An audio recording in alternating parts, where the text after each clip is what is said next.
Сайн байцгаана уу хүүхдүүдээ. Өнөөдөр эцгийн хичээлээр эсэлтийн ерөнхий шалгалтанд бэлтгэх ээлжид хичээл эхлэх гэж байна. Өнөөдрийн хичээлийн сэдэв импульс хадгалагдах хууль. За би импульсийг зарим хэмжээний хөдөлгөөний тоо хэмжээ гэдэг үгээр илэрхийлсэн байгаа. Би импульс буюу хөдөлгөөний тоо хэмжээ бие массыг хурдаар өөрчилсөн үйлчлэгээр илэрхийлэгдэв. Бие масс импульсийг одохдоо массыг хурдаар өөрчилнө. Харилцан үйлчлэлцэл орж байгаа биесийн импульсүүдийг өөрчилж байдаг. Битүү систем биед харилцан үйлчлэлцэж байх үед бие тус бүрийн импульс өөрчлөгдөх боловч тэдгээрийн нийт импульсийн хэмжээ өөрчлөгддөггүй. Үүнийг импульс хадгалагдах хууль гэдэг. За тухайлбал M1 масстай V1 хурдтай, M2 масстай V2 хурдтайгаар харилцан үйлчлэлцэлд орсон бол харилцан үйлчлэлцэлд орохын өмнө импульсийн нийлбэр нэмдэг. Харилцан үйлчлэлцсэний дараа M1 масстай V1 нэг хурдтай болсон, M2 масстай V2 нэг хурдтай болсон. Тэгвэл харилцан үйлчлэлийн дараах импульсийн нийлбэр энэ. Харилцан үйлчлэлийн өмнө импульсийн нийлбэр, харилцан үйлчлэсний дараах импульсүүдийн нийлбэртэй тэмцэв. За өөрөөр хэлбэл хоёр биеийн харилцан үйлчлэлцгийн өмнө импульсийн нийлбэр, харилцан үйлчлэсний дараах импульсийн нийлбэртэй тэмцүү байна. Импульс хадгалагдах хуулийг практикт ашигласан илэрлэн тест төлөвлөгөө юм. Биеийн ямар нэг хэсэг тодорхой хурдтайгаар уг биеэс тасрах үеийн хөдөлгөөнийг тест төлөвлөгөө юм. Пуужингийн хөдөлгөөн нь тест төлөвлөгөөнд багтаж байдаг. Пуужингийн бүрхүүл ба шатхан хоёроос тогтсон битүү систем юм. Пуужин хөргөх үед шатхан шатаж их даралцтай өндөр температур бүхий хийдэг шилжинэ. Энэ хий их хурдтайгаар гадагш буюу пуужингээс хойш шидэгдэн гарах үед бүрхүүл эсрэг зүрт буюу урагш хөдөлж хөдөлгөөнд ордог байна.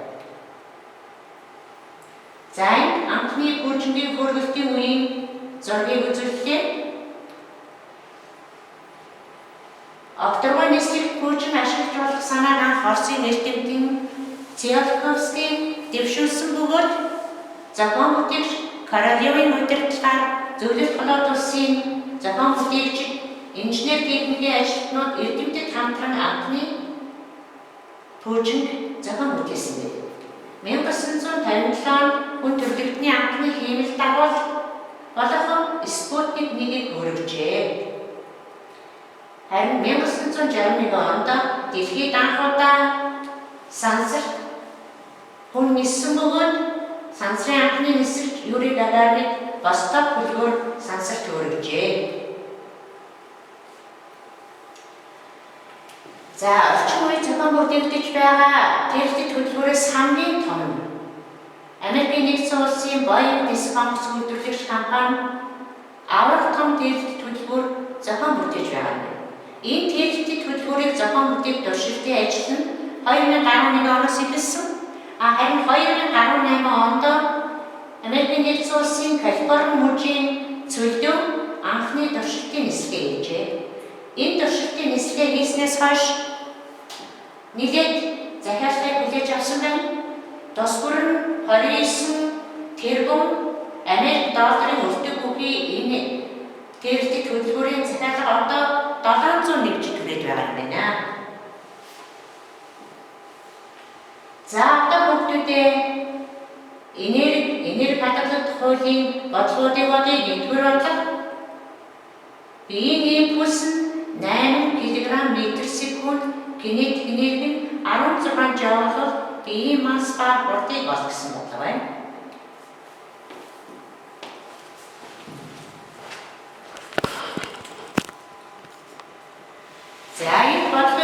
бичлээ биеийн импульс 8 кг/с. Харин кинетик энерги нь 16 Ж. Энд биеийн масс ба хурдыг олно. Биеийн импульсийг олохдоо массыг хурдаар үржүүлдэг.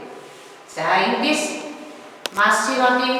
Массыг олохдоо импульсийг хурдан тооно. Нэг үржүүлэг олохдоо нэг үржигдэхүүнийг олохдоо үржүүлгийг нөгөө үржигдэхүүнд хуваадаг. Импульсийг хурдан тооно. За энерги өгөгдсөн учраас кинетик энергийг олохдоо массыг үржих нь хурдыг хавтрадаг хуваах нь 2. Энэ томьёолоор кинетик энергийг илэрхийлдэг. За өмнө олсон импульсийн томьёолоос массыг илэрхийлж олсон энэ илэрхийллийг энергийн томьёололтой оруулжээ. За масс гэдэг бол импульсийг хурдан тоосон. За тэгээд үржих нь бийг хавтрадаг хуваах нь 2. За энэ хурдны утга энэ хуваарьд байгаа хурдны утгатай хураадлаа. Тэгвэл импульсийг үржих нь хурдыг хуваах нь 2. Энэ томьёолоор энергийн хэмжээ тооцоогдно. За иймээс одоо энэ томьёололдоо өгөгдлийн орлогын кинетик энерги бол 16 Ж бол биеийн импульс бол 8 кг/с. Хуваах нь 2, үржих нь бий байна. За энэ 8-ыг 2 тураангуулыг 4, үржих нь бий. 16 Ж бол тэнцүү 4 бий. Эндээс бий болъё. 16 Ж-ыг хуваах нь 4 кг/с буюу хурд нь 4 м/с. За өмнө илэрхийлэлдээ хурдны утгаа орлуулъя. Импульс 8 кг/с, хурд нь 4 м/с гэж энд олсон. Ингээд орлуулалтаа бодох юм бол 8-4 туугаад 2 кг. Массын үндсэн нэвчин килограмм гэдгийг санаж байгаа. Ингээд энэ бодлогот үзлээ. Биеийн масс нь 2 кг, хурд нь 4 м/с гэж. Өөрөөр хэлбэл 2 кг масстай биеийн 4 м/с хурдтай хөдлөх юм бол импульс нь 8 кг/с, кинетик энерги нь 16 Ж болох юм байна. За дараагийн бодлого уншия. 36 км/цаг хурдтай хөдөлж байсан 2000 тонн масстай галт хэрэгээ 72 км/цаг хүртэл хурдалсан болон галт тэрэгний импульсийн өөрчлөлт ба импульсийн өөрчлөлт гэсэн байх шүү дээ. Импульсийн өөрчлөлт ба кинетик энергийн өөрчлөлтийг олгосон. За одоо бодлогын өгөгдлөө бичээ.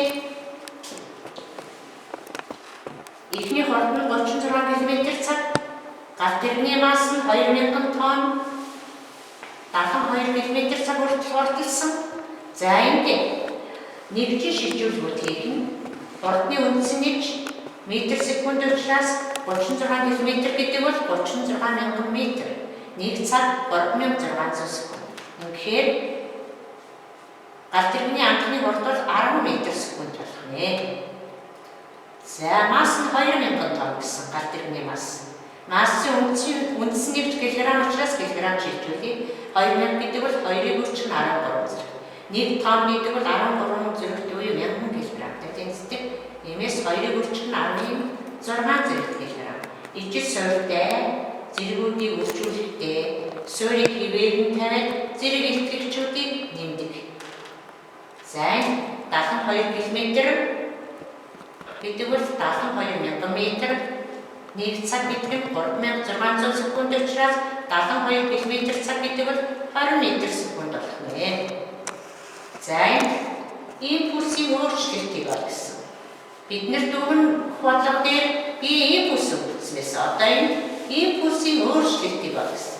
Мөн кинетик энергийн өөрчлөлтийг олгосон бодлого. За тэгэхээр бүгдээрээ биеийн эхний импульсийг олъё. Биений хурдтай хөдөлж байх үеийн импульсийг. Тэгвэл B үржих нь V1.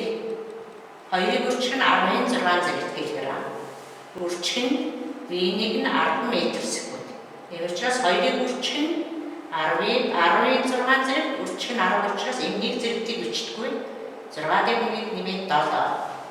За галт тэрэгний эхний импульс бол 7 кг м/сек. За галт тэрэгний V2 хурдтай байх үеийн импульсийг олъё. Тэгвэл V2 хурд бол 20 м/сек учраас энд ингээд өржүүлвэл 2-2-ийн 4. 20 гэдэг бол 2-ийн өрчих нь 10. Тэгэхээр 10-ийн 7 зэрэг килограмм м/сек. За галт тэрэг 2-ийн өрчих нь 17 зэрэг килограмм м/сек импульстэй байснаа 4-ийн өрчих нь 10-ийн 7 зэрэг килограмм м/сек импульстэй болсон байна. За тэгвэл импульсийн өөрчлөлтийг олъё. Импульсийн өөрчлөлтийг олохдоо импульсээс эхний импульсийг хасж болно. 4-ийн өрчих нь 17 зэрэгтээс хасах нь 2-ийн өрчих нь 17 зэрэг. За энд нэг математик аргачлалыг санаж байгаа. Ижил өрчигдгүүнүүд байгаа учраас 17 зэрэг ерөнхий өрчигдгүүн гарна.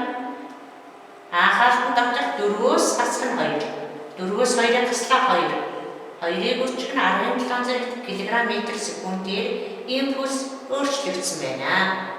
За одоо кинетик энергийн өөрчлөлтийг олъё.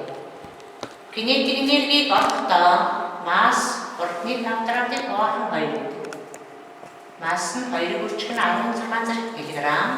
Өрчих нь эхний хурд нь 10 байсан учраас хурдны квадрат гэдэг бол 10-ийн квадрат 100. 100 м/квадрат секунд квадрат хуваах нь 2. 2 тураадлаа 10-ийн 100 гэдэг бол 10-ийн 2. За бүгдээ одоо кинетик энергийн өөрчлөлтөө олохын тулд эхлээд V-ний хурдтай байх үеийн кинетик энергийг олъё. mv-ний квадратыг хуваах нь 2. Масс нь 2-ыг өрчих нь 16 зэрэг. Хурд нь 10 байгаа учраас 10-ийн квадрат бол 100. 2 тураадлаа 100 гэдэг бол 12 зэрэг. Тийм учраас ижил суурьтай зэргүүдийг үржүүлэхдээ суурийг хэвээр нь 50, зэрэг илтгэгчүүдийг нэмээд 6 дээр 2-ыг нэмээд 8. V-ний хурдтай байх үед галт тэрэг 18 зэрэг joule кинетик энергитэй болсон байсан байна. За тэгвэл V2 хурдтай байх үеийн кинетик энергийг энд тооцоолж байна. V2 хурд нь 20 м/сек. Тийм учраас V2-ийн квадрат гэдэг бол 20-ийн квадрат буюу 400. За 2-2-тай хураагдсан 400 гэдэг бол 4-ийг өрчих нь 100 буюу 4-ийг өрчих нь 12 зэрэг. Тэгэхээр 4-ийг өрчих нь 16 зэрэгтэй 12 зэрэгтэй нэмээд 8 зэрэг жаавалсан. За одоо энергийн өөрчлөлтөө олъё. Кинетик энергийн өөрчлөлт бол 4-ийг өрчих нь 12 зэрэгтээс 18 зэрэгтэй хассантай тэнцүү байх нь. За өмнөх математик аргачлалаар 18 зэрэгтийг ерөнхий өржигдөхүн байна. Тийм учраас хаалтанд 4-өөс хасах нь энд нэг үржүүрийг бичдэггүй. Нэг үржүүр байгаа. 4-өөс 1-ийг хаслаа 3. 3-ыг өрчих нь 18 зэрэг жаавалаар кинетик энерги нь өөрчлөгдсөн байна. За бодлогын ерөнхий хариулт импульсийн өөрчлөлт 2-ыг өрчих нь 17 зэрэг килограмм м/сек. Кинетик энергийн өөрчлөлт 3-ыг өрчих нь 18 зэрэг joule. За энэ бодлогын бодолд дуслаа. Одоо 3 дахь бодлогынхаа бодлтыг хий. За бодлогын өгүүлбэрийг хараарай бүгдээ. 2 м/сек хурдтай хөдөлж байгаа галт тэрэгний өөдөөс хөөгд 3 м/сек хурдтай өсрөн гарна. Хөөгдийн чинь тэрэгнийхээс 2 дахин их болоо тэрэг хаашаа ямар хурдтай хөдлөх вэ гэсэн бодлого байна. За бодлогын өгүүлбэрийг энд тэмдэглэлээ. 2 м/сек хурдтай хөдлөж байгаа галт тэрэг. Энэ галт тэрэг гэдгийг Т өсгөрийн төгсөлдсөн байна. Хөөгд 3 м/сек хурдтай хөдлөж байсан. За энэ нэг зүйлийг анхаараарай өгнөдөө. Галт тэрэгний өөдөөс хөөгд үүссэн гэсэн. За хөөгдийн масс нь галт тэрэгний массаас 2 дахин их. Тийм бол тэрэгний хордыг олгосон юм бодлоо тэр нь. За энэ импульс хадгалах хуулиа энэ тохиолдолд бичлээ харилцан үйлчлэгдсхийн өмнөх импульс харилцан үйлчлэгдсэний дараах импульстэй тэнцүү байдаг. За гэж та нар нэг зүйлийг тодорхойлсон баг. Тэгвэл нийлбэр гэсэн чинь багшаа энд яагаад тасах тэмдэг байгаа вэ? Яагаад тасах тэмдэг? За энд бол тэрэгний импульс, энэ хүүхдийн импульс хөдөлгөөнд орох юм. Харилцан үйлчлэгт орох юм. За гэтэл энэ хасах тэмдэг авсан මේ учрыг одоо тайлбарлая. Хүүхэд тэрэгний өөдөөс үүсэн. Тийм учраас хөдөлгөөний чиглэлийн эсрэг байгаа эсрэгсний дараа бол хүүхэд тэрэгэн дээр гарчиж байгаа учраас нийт масс хүүхдийн масс, тэрэгний масс хоёрын нийлбэртэй тэнцүү. Хүүхэд тэрэгэн дээр гарсан учраас хүүхэд тэрэгтэйгээ хамтдаа хөдлөн. Тэрэг ямар хурдтай хөдөлсөн хүүхэд тэрэгэн дээр тэрэгний хамтдаа хурдтай хөдлөн гэсэн. За одоо орлуулах хий. Энд хүүхдийн масс тэрэгний массаас 2 дахин гэдгийг анхаарах хэрэгтэй. За энэ давтал хэрэгтэй тэрэгний масс 2 м/сек байгаа учраас 2-ын өрчин энтэй хассан. Хүүхдийн хурд 3 м/сек байгаа учраас хүүхдийн масс тэрэгний массаас 2 дахин өрх учраас 2 м-ийг өрчих нь 3 буюу 2-ыг өрчих нь 3, 2-ыг өрчих нь 3, 6 м-тэй болсон. Хассан юу тэнцүү хүүхдийн масс тэрэгний массаас 2 дахин 2 м-тэй дээр нэмэх нь м-тэй байгаа учраас 3 м-тэй болно. Өрчих нь тэрэгний хурд. За математик дээр хэлэх байна. Олон гишүүнтийг нэмэхдээ их эсрэг тэмдэгтэй байх юм бол тоонуудыг ихээс нь багаагаас чихийн тэмдэгтэй байдаг. Хасах 6-аас 2-ыг хасах 4 м-т. Тэнцүү 3 м-т Vt. Vt гэдэг бол тэрэгний харилцан үйлчлэлд орсны дараа буюу хүүхэд тэрэгэн дээр өсөж гарсны дараа хөдөлгөөн явуулдаг. За эндээс харах юм бол энэ дэвшдэг хасах 4 м-т тэнцүү 3 м-т үржих нь Vt болсон. Vt гэдэг бол харилцан үйлчлэлд орсны дараа буюу хүүхэд тэрэгэн дээр өсөж гарсны дараа хөдөлгөөн. За энэ тэгштгэлийн хоёр талд хоёрын м-т байгаа учраас тэгштгэлийн хоёр талыг хоёрын м-т хураагаад өгчээ. Их юм бол хасах 4 тэнцүү 3 Vt байна. За эндээс тэрэгний хурдыг харилцан үйлчлэлд орсны дараа тэрэгний хурд гэдэг бол хасах 4-ийг хуваална 3 буюу хасах 133 м/сек. Гарсан тэрэгний хурд 133 м/сек. За энэ дараа хасах тэмдэг гэдэг бол юу? Энэ хүүхдийн хөдөлгөөний чиглэлийг бид нар хасгаар авсан. Тэгэхээр хүүхдийн тэрэгэн дээр өсөж гараасан хөдөлгөөний чиглэл тэр хөдлөх нэ гэсэн. Тэр хаашаа хөдлөх вэ гэсэн. Хүүхдийн өсөж гараасан хөдөлгөөний чиглэлтэй тэр хөдлөх нэ. За анхаарал тавьсан баярлалаа бүгдээ. За бодлогоо дахин давтаж бодоод эсвэлтийнхаа шалгалтанд амжилттай бэлтгээрэй. Амжилт.